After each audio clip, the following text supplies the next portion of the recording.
Hey guys, it's Bro You Whack, and I know the waifus in Overwatch is the main reason why we play this game. Oh, that's not why?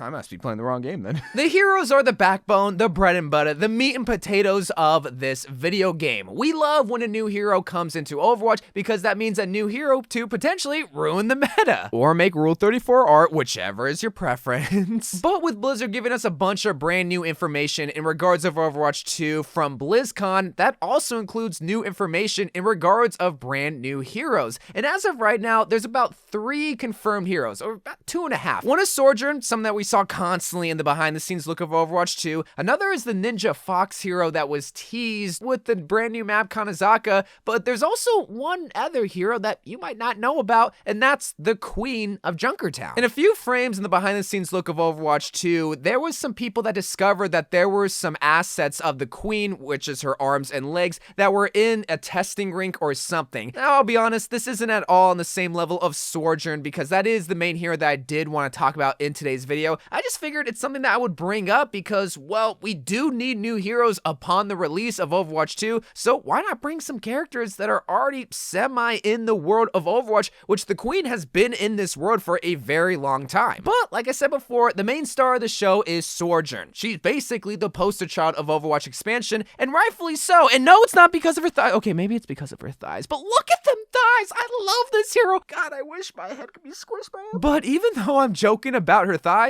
I do want you to remember them later on in the video because surprisingly, they're actually an integral part of her hero kit. I'm not even kidding. But who is Sojourn? What is she about? What is her hero kit? And how is she as a hero? Well, even though a majority of Sojourn's clips is scattered throughout the entire 40-minute behind the scenes video, most people could gather information that she is a DPS hero, and a lot of people will be disappointed by that fact because, oh my god, another DPS hero? How many do we have now? 40? And yeah, another DPS hero. We do desperately need some tanks and supports. Even though she is another dirty DPS hero, you can't deny that she's one of the most BA characters in the whole entire hero roster. Even just from her short little cinematics that you see in the video of the behind the scenes look, she is so dope. And the way that she plays is even cooler. The way that I describe Sojourn is a mixture between Widowmaker and Orisa. And I know that's kind of an odd mixture of heroes, but if you really look at her forms of fire, you would understand that she's not only a projectile hero, but she's also a hit scan hero, where a lot of people might confuse her as just a hit scan hero. Now, very quickly, if you don't know the difference between a hit scan hero and a projectile hero, basically, if you're playing a hit scan hero, wherever you put your crosshair, the bullet is going to go there no matter what. Whereas if you play someone like Orisa or Mei or Hanzo, it takes a little bit more time for the bullet or the projectile to make contact with the enemy. And if you pay attention to this King's Row clip with Sojourn, you would actually see the bullets traveling, meaning that she is a projectile hero, even though she is firing in a rapid motion, similar like Orisa. So while yes, they fire really, really fast, you still have to be able to calculate for heroes moving and swaying left to right. But it's her secondary form of fire where she shares a lot of similarities with Widowmaker, not only taking the form of a hit scan shot, but also how you shoot it and how you charge it. But once again, it's very simple to understand, where it's basically a sniper bullet where you're able to send a single shot and it does a lot more damage than just your typical primary form of fire. But this is where Sojourn gets really unique, because the amount of damage that you do from your railgun shot, it's all dependent on your primary form of fire. Let me explain. So you might see the number right underneath Sojourn's crosshair. It's kind of similar like Zarya, where you have the number based on your bubble charge that you gain from absorbing damage. It's sort of the same idea with Sojourn, except it's based on how much damage you do from your primary form of fire. So if you do a lot of damage with your projectiles, you're going to be able to charge your secondary form of fire a lot quicker, meaning that you have a much more powerful sniper shot. This is not only going to allow Sojourn to get a lot of damage based on her primary alone, but it's going to allow her to finish off heroes, which is what I feel like a lot of heroes are missing. Because even though you might do a lot of damage, that doesn't necessarily mean you're going to be rewarded with the kill, because a lot of time, there's a lot of heals that can out-heal your damage. Think of Baptiste, think of Ana. You might do a lot of damage, yeah, but they're better than you because they're able to out-heal you, and sometimes that's not always always fun. Here, it's a 2-layer skill gap where you have to be able to charge a secondary fire with your primary, but you're also going to have to hit your secondary fire to be able to get those finishing kills, which I really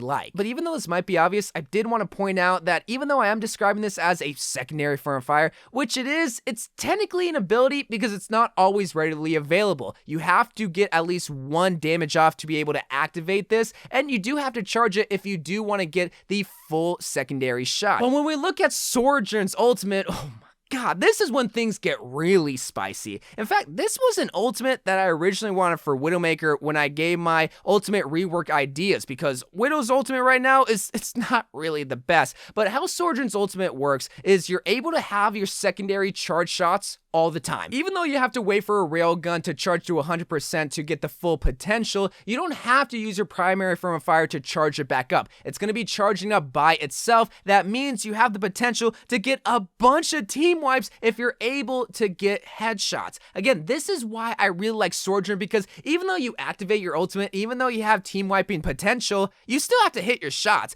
And plus, you still have to get that ultimate by being good, and that's what's so unique and so promising about Sojourn. She really is a hero that is punishing for bad players and rewarding for good players that not only have good aim, but are smart based on who they should use their secondary fire on. But what about the rest of her abilities? I mean, we talked about her primary, and then we talked about her secondary, which is technically an ability, but then what about like the spiky arrow and this grav-like icon? Well, this is why I wanted you to remember her thighs, because even though they look fantastic and I want to be squished by them, this is probably one of her abilities that allows her to have a boost slide. Very briefly in the behind the scenes look of Overwatch 2, there was concept art of Sojourn where they were pointing to her booster backpack, her booster knees, and her booster thighs and legs, basically insinuating that she's gonna have some sort of boosting slide, similar like how Black Ops 3 slide is, where every single time you slid, you got a little boost or a little thrust. And Sojourn was also seen in the cinematic sliding, which just further enhanced the idea that she will have some sort of boost or some sort of slide ability, which some people might think is a lame ability, but I don't know, it might be seen like Soldier's run ability, where yeah, it's kind of lame, but the only person that is able to run in game is Soldier76. The only other person that can slide is Sojourn, if it's an ability that allows her to be a lot more aggressive, which Sojourn does seem like the kind of hero that wants to be in the action, doesn't really hold out in the back like Widowmaker or like Hanzo or like Soldier76, then I'm all for that ability. And especially if the next ability, which is that grav icon, is some sort of damage ability, be it like a grenade, because Sojourn kind of gives me that vibe that she's this warlord hero that just has all of these weaponry, one of which is a grenade, which I mean, I guess then at that point, why is when your ability sliding? But either way, I think this is just another damage ability that allows her to be a lot more aggressive. And so far, that's all we know about Sojourn. And surprisingly, we actually know a lot about her. The only thing that we really don't know is that second ability, but for a hero that is supposed to come out for Overwatch 2, that's a lot of information.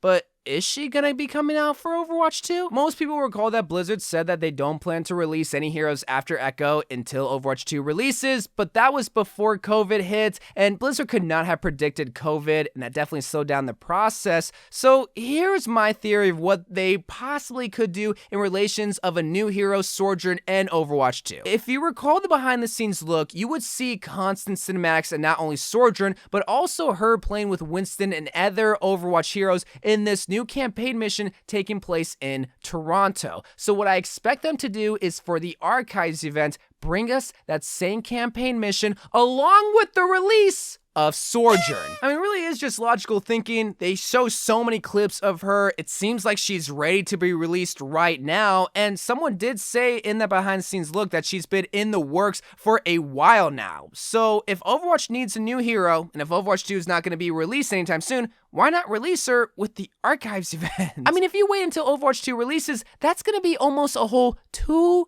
years since you released a brand new hero. You already have Sojourn. She looks amazing. She doesn't look like she would break the meta. Just release her right now, or with the Archives event, better yet, because we do need a campaign mission, and it looks like you also have that in the works too. I just hope Blizzard does something to satisfy us Overwatch players until Overwatch 2 releases, because right now it's February. It's not going to be coming out until 2022. I just really don't think Blizzard is not going to release a new hero in the middle of us waiting waiting. Yeah, they might bring us 5, 6, shoot, maybe 10 brand new heroes upon Overwatch 2 release, but you're gonna make us wait 2 years for that?